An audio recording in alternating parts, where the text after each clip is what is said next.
आजाद भारत में पहली बार बिहार चुनाव कहीं एक नजीर ना बन जाए। एक ऐसी नजीर जिसके आसरे पहली बार यह भी लगेगा कि आखिर चुनाव आयोग करता क्या है। चुनाव आयोग को लेकर इस देश के विपक्षी राजनीतिक दलों के भीतर जो सवाल हों, उस पर सुप्रीम कोर्ट कौन सा निर्देश जारी करता है।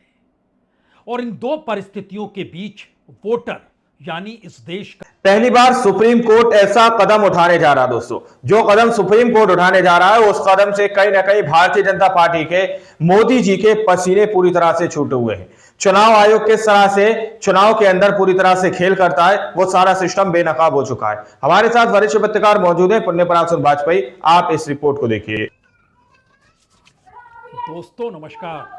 आजाद भारत में पहली बार बिहार चुनाव कहीं एक नजीर ना बन जाए। एक ऐसी नजीर जिसके आसरे पहली बार यह भी लगेगा कि आखिर चुनाव आयोग करता क्या है। चुनाव आयोग को लेकर इस देश के विपक्षी राजनीतिक दलों के भीतर जो सवाल हों, उस पर सुप्रीम कोर्ट कौन सा निर्देश जारी करता है। और इन दो परिस्थितियों के बीच वोटर यानी इस देश का आम नागरिक वह अब सोचेगा क्या वाकई बिहार चुनाव एक ऐसे मुहाने पर आकर खड़ा हो चुका है जहां पर चुनाव आयोग की भूमिका को लेकर सुप्रीम कोर्ट के भीतर जो आज सवाल उठे, उसमें पहली बार सुप्रीम कोर्ट ने बिहार के वोटरों का कामकाज इलेक्शन कमीशन को नहीं सौंपा, बल्कि बिहार की लीगल अथॉरिटी को सौंपा। और यह माना कि दरअसल जो सवाल उठ रहे हैं उसमें 3,70,000 वोटरों को लेकर कोई जवाब साफगोई के साथ आता क्यों नहीं।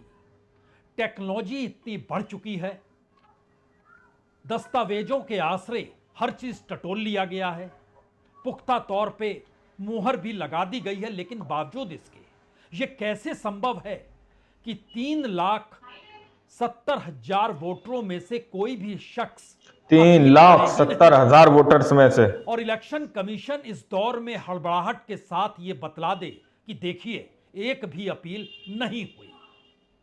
चुनाव आयोग की तरफ से कल ये पर्चा जारी किया गया था। बिहार के तमाम जिलों से कोई अपील, देख लीजिए हर खाने में लिखा हुआ है 0। देख लीजिए रिपोर्ट, देख लीजिए आप लोग, ये रिपोर्ट है। कमोवेश इसी लकीर को चुनाव आयोग ने आज सुप्रीम कोर्ट में पकड़ा और उसने बकायदा सुप्रीम कोर्ट के सामने कहा कि कुछ पॉलिटिकल पार्टियों ने चुनावी प्रक्रिया में पारदर्शिता तय करने में मदद करने के बजाय केवल एक कहानी गढ़ने पर फोकस किया। मतदाताओं के नाम मनमाने ढंग से मतदाता सूची से हटाए जाने के आरोप गलत और भ्रामक हैं। नाम मनमाने ढंग से नहीं बल्कि उचित सत्यापन प्रक्रिया के तहत हटाए गए हैं। इसी आधार पर सुप्रीम कोर्ट के भीतर आज चुनाव आयोग अपनी बात रखता चला गया। सुप्रीम कोर्ट में चुनाव आयोग विरोध था, वो बार बार कह रहे थे कि आप जिस तरीके से जिन नामों को हटाया उन नामों को तो बतलाइए। क्या उन्होंने कोई अपनी पहचान पत्र गलत दे दी? क्या उनके घर का एड्रेस गलत है? उनकी उम्र गलत है? यानी जो 12 दस्तावेज मांगे गए उसमें से कोई दस्तावेज उनके लिए फिट ये भी सवाल बहुत बड़े हैं। या फिर ऐसा तो नहीं है उसमें बहुत सारे लोग घुसपैठिए हैं? या फिर ऐसा तो नहीं है कि उनकी मृत्यु हो चुकी है? आप साफगोई के साथ उन नामों को क्यों नहीं लाते आप उन नामों को सामने? सवाल 2003 और 2025 का नहीं है, क्योंकि 2003 में इससे पहले वोटर लिस्ट तैयार की गई थी।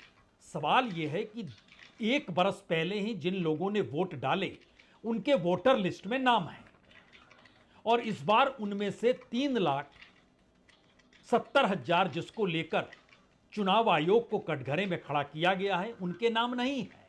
तो आप बता तो दीजिए। लंबी बहस चली, लेकिन उसके बाद सुप्रीम कोर्ट ने एक ऑर्डर दिया। सुप्रीम कोर्ट ने कहा कि एक बात तो साफ है जस्टिस सूर्यकांत ने कहा, एक बात तो साफ है कि ये तो तमाम कार्रवाइयां हो रही है, उसका परिणाम जो भी हो, लेकिन एक मुद्दा जो उठा है वह उन 3,70,000 लोगों के लिए अपील का अधिकार जिन्हें सूची से बाहर रखा गया। हालांकि चुनाव आयोग ने यह रुख अपनाया है कि ऐसे प्रत्येक व्यक्ति को क्यों बाहर रखा गया है। याचिकाकर्ता इसका विरोध कर रहे हैं। तो वैसे में क्या होना चाहिए? और पहली बार चुनाव आयोग से नहीं कहा गया कि आप अपने तौर पर अब जांच कीजिए, डॉक्यूमेंट्स लाइए, क्योंकि जिन डॉक्यूमेंट्स का जिक्र हो रहा था उससे हटकर इलेक्शन कमीशन बार बार कह रहा था जो भी हलफनामे हैं उन हलफनामों का कोई मतलब नहीं है। चुनाव आयोग ने जो कहा वो हम बताएंगे, लेकिन पहली बार इलेक्शन कमीशन को नहीं बल्कि बिहार लीगल सर्विस अथॉरिटी को यह काम सौंपा गया। और अपने ऑर्डर में सुप्रीम कोर्ट ने कहा, चूंकि अपील दायर करने का समय बीत रहा है, इसीलिए हम बिहार विधिक सेवा प्राधिकरण के कार्यकारी अध्यक्ष से, इसका मतलब है बिहार लीगल सर्विस अथॉरिटी के जो एग्जीक्यूटिव प्रेसिडेंट हैं, उनसे अनुरोध कर रहे हैं कि वे स्थानीय प्राधिकरणों के सभी सेक्रेटरीज को एक संदेश भेजें कि वे सूची से बाहर रखे गए लोगों को अपील दायर करने में मदद के लिए बिल्कुल मुफ्त में कानूनी सहायता देंगे। और इसके साथ ही जो अर्ध कानूनी स्वयंसेवक होते हैं, जिनको कुछ ज्ञान कानून का होता है लेकिन वह पूरी तरह लीगल पर्सन नहीं होते हैं, उनको भी उपलब्ध कराएंगे। और हर गांव-गांव में जो भी बीएलओ है, बीएलओ की एक सूची और उसके साथ वो व्यक्ति जो मदद करेगा वह दोनों की मौजूदगी होगी, और जो भी अपील करना चाहता है वह उस अपील को दायर करने में उनकी मदद करेगा। इस बात का जिक्र इसलिए किया गया क्योंकि आज इलेक्शन कमीशन ने कहा कोई अपील नहीं हुई, जो एफिडेविट आया है उसका कोई मतलब नहीं है, उसमें जो डॉक्यूमेंट्स चाहिए वो डॉक्यूमेंट्स नहीं है। तो बिहार के गांव-गांव में बीएलओ और एक अर्धकानूनी स्वयंसेवक की मौजूदगी और अधिकारी अपीलों का मसौदा तैयार करने और पैनल से अपील 3,70,000 वोटर्स में से भी उपलब्ध कराने की सुविधा को प्रदान करेंगे।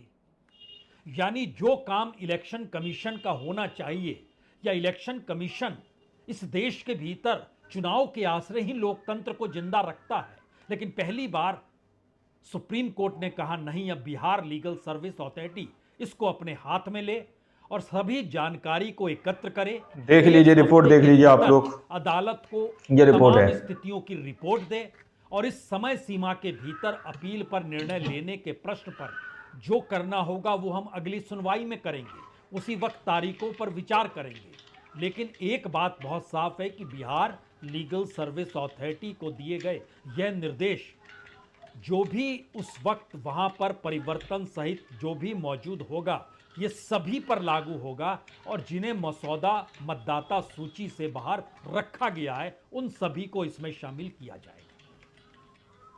यानी खुले तौर पर एक पूरी लंबी प्रक्रिया कई महीनों की चुनाव आयोग ने बिहार में जी ली है। अब उसके बाद सुप्रीम कोर्ट कह रहा है गड़बड़ी तो हुई है, और गड़बड़ी हुई है तो अपनी बात रखता चला गया सुप्रीम कोर्ट उनकी जानकारी चुनाव आयोग नहीं आ रही है। हमारी टीम ने इस पे काम किया और उसके बाद जो डॉक्यूमेंट्स निकाले उसमें बहुत साफ तौर पर था। इस बीच में बहुत सारी रिपोर्ट भी आई जो बतलाती है कि कितने फर्जी वोटर हैं, तकरीबन 14 लाख से ज़्यादा फर्जी वोटरों का जिक्र हो रहा है। सबसे बड़ी बात यह है कि जो एड्रेसेस हैं, यानी जो पते लिखे गए हैं, वह 1,32,00,000, ये भी सवाल बहुत बड़े हैं, जिसमें एक ही घर में जिन लोगों का एड्रेस है उसमें जाति मायने नहीं रखती है, धर्म मायने नहीं रखता है, परिवार मायने नहीं रखता है। यानी क्यों नहीं लाते आप उन नामों को सामने? एक ही घर में साथ रह रहे हों, यह भी है कि वह अपर कास्ट का है या पिछड़ा है, दोनों साथ रह रहे हों, यह भी है कि जो दलित है, अति पिछड़ा है, वह भी एक साथ रह रहे हों। ये सारी चीजों में मृतक का नाम भी वोटर लिस्ट में जोड़ा गया है जो निकलकर सामने आ गया है, और एक ही नाम वोटर लिस्ट में कई बार है। इन बातों का जिक्र अपने तौर पर रिपोर्टर्स कलेक्टिव ने अपनी रिपोर्ट के जरिए बतलाया। अब यहां पर दूसरा बड़ा सवाल है, हमें लगता है उदाहरण के तौर पर जो सवाल अब निकल कर आ रहा है और जिसको लेकर सुप्रीम कोर्ट भी चिंतित है, और वो जान रहा है कि ऐसे संभव नहीं है। हमारी टीम ने वहां पर जो बीएलओ हैं और जिस तरीके के अधिकारियों की मौजूदगी है उनसे बातचीत भी की। इसमें मसलन जैसे एक सामने आया 12 चट्टी विधानसभा हाउस नंबर 6, यहां पर 877 वोटर हैं। उसके बाद एक दूसरा नजर याचिकाकर्ता इसका विरोध कर रहे हैं। महत्वपूर्ण है क्योंकि जमुई की चकाई विधानसभा के घर नंबर 13 में, और ये तकरीबन केंद्र आलेकर जो पोलिंग बूथ है उसमें पड़ता है। इसमें ध्यान दीजिए 545 नाम सिर्फ एक ही घर पर टिके हुए हैं।